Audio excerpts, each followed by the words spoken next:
Silent House is a horror film that came out in 2011 that's directed by Chris Kintis and Laura Lau.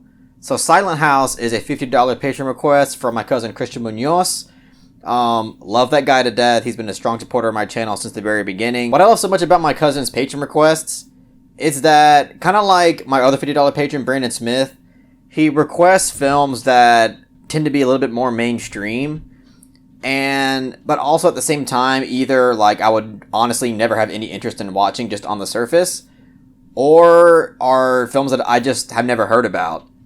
And Silent House is again one of those films, but what actually piqued my interest about the fact that he requested it was that when he requested it to me, I looked it up and I knew that it starred Elizabeth Olsen, and one of his previous recommendations was Martha, Marcy May, Marlene, which I also obviously watched and reviewed, and I thought Elizabeth Olsen in that film was fantastic, and I really had never seen her in anything except that film at the time.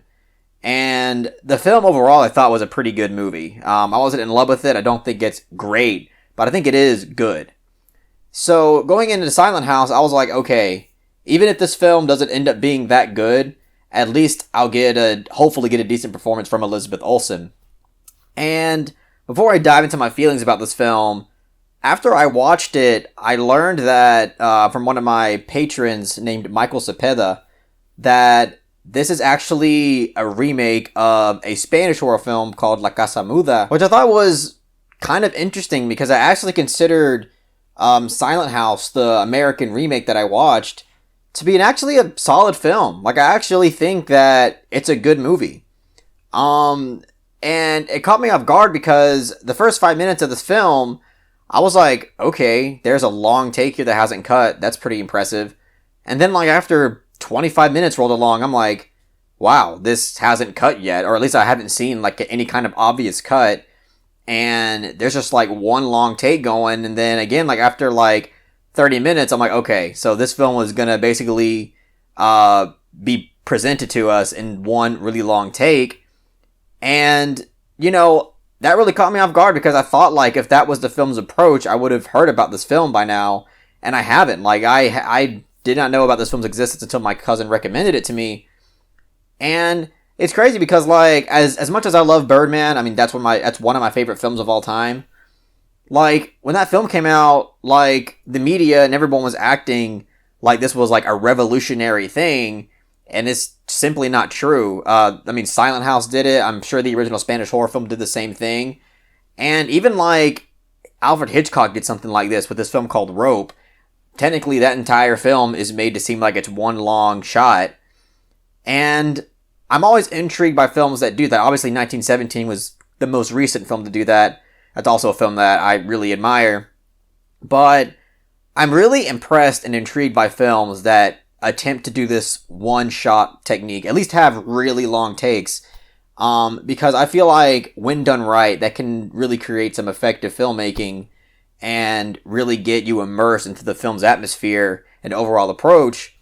And honestly, I think Silent House did it pretty damn well. I was really impressed by this film's directing and overall camera work, because it really does a great job at setting its tone and creating its atmosphere, and also just making it a lot more suspenseful and thrilling, because I feel like if this wasn't done in the one-shot technique, it wouldn't have been nearly as effective as a film. And so that's something that I think everybody should know going into this, because I think that would develop a lot more intrigue and make people want to see it more, because that's an aspect of the film that I truly thought was impressive. I mean, obviously, throughout the film, there's a few moments where you can tell they kind of try to squeeze in a cut, like in a really slick way, whether it's a door opening or like the lights go off for a second. Like that's where they shoehorn a cut in. But overall, like, I really appreciate this film's ability to present this film in this way. And another aspect of this film that I really enjoyed was the fact that it refrained from using jump scares. There's a lot of moments in this film where any average Hollywood horror movie would have just squeezed in a jump scare and really would have soiled a really great suspenseful moment.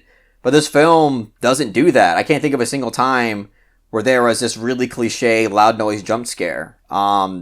Yeah, there's some loud noises that happen here and there, but it's not presented to you in a way that feels really cheap. Like a lot of the really like high elevated sound is used in a more smooth way. It doesn't feel like it's just trying to be cheap with its audience. And I really respected that out of this film as well. There are some moments where the sound design is a bit cliche and just sounds like a soundbite, like a really classic soundbite in horror with like a rising elevation of tension. There was a few moments like that just didn't work and just came off too cookie cutter. But overall, when it comes to the direction and just the overall camera work and the use of sound, I thought it was pretty impressive stuff overall. And obviously, like the acting here, I expected Elizabeth Olsen to be pretty good, and she was. I think she's definitely the most impressive performance in this film, and I think she's also an element to the film that contributes to why it is as immersive as it is, because I feel like she does do a great job at conveying genuine terror. Maybe there are just like a few moments where she's a bit over the top, but overall, it doesn't take me out. I think that she did a great job in this film. And I also really like the fact that this film didn't go for anything that was supernatural. A lot of the suspense and horror in this film feels a lot more grounded and realistic, which to me made the suspense a lot more effective. Because this definitely goes for something that is a lot more psychological and also a lot more thematic and just character rich. So, again, like, this film surprised me in a lot of ways, and those were all the ways where I was like, wow, this film is actually trying, and is actually effective, and actually creative, and, I gotta say, I was pretty satisfied when it comes to those elements of the film. I mean, obviously, when it comes to the source material, I gotta give more credit to the Spanish version, because that's where it came from, but you know, the American remake could have totally soiled all those elements that made the original one, you know, decent or good. I haven't seen the original yet, but I'm sure that it has things about it that are better in terms of execution or writing. But, you know, this is an American remake that just from watching the remake, seems like it didn't just completely shit on the source material. What I will say about this film, though, is that its third act is where it starts to become a real mixed bag. Because conceptually, I think a third act is really good. Like, just in terms of what it was going for, in terms of its narrative and its character themes and everything like that, in terms of what gets revealed, I think, like, conceptually, it's great. But, for me, the execution and some of the writing just doesn't work as well as I think it wanted it to. Because up until this point, I thought the acting besides Elizabeth Olsen's character was, you know, actually not that bad and was at most good. But then in the third act, like, the acting talent from these other actors, I think, like, starts to get a little bit exposed, and you're not really fully convinced of their emotions. And that was something that kind of dragged the film down for me. And also just the writing and in terms of how certain characters deliver certain lines. Not only is it just on the nose and just completely unnecessary at times, because, like, it gets to a point where it's like, we kind of get it already. And there's also certain moments where things were visually conveyed to you, and then there's a character that just blatantly explains what's happening, and that was a little bit annoying. And there's this external character in the film, that isn't part of her actual family, that, honestly, you could either just take away from the entire film, or could at the very least, could have been written better and could have been delivered better in terms of the lines. And those are aspects of the third act that I felt like made it a mixed bag for me. Because conceptually speaking, like, I do like what it built up to. And it is kind of unsettling and uncomfortable because it deals with an uncomfortable topic that is a real traumatic thing that, you know, a lot of children have went through. A lot of people that do currently go through.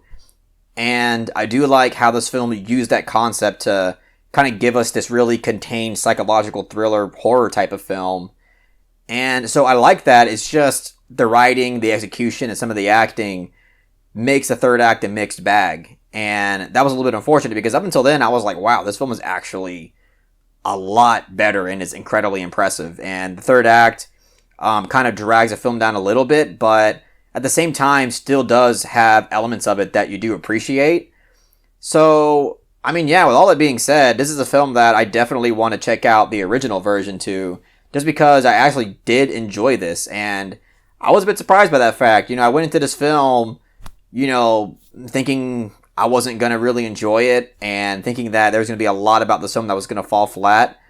But this film had a lot of things up its sleeve that actually made this a enjoyable watch, and really got me immersed into its presentation. So I'm going to give Silent House a soft 7 out of 10.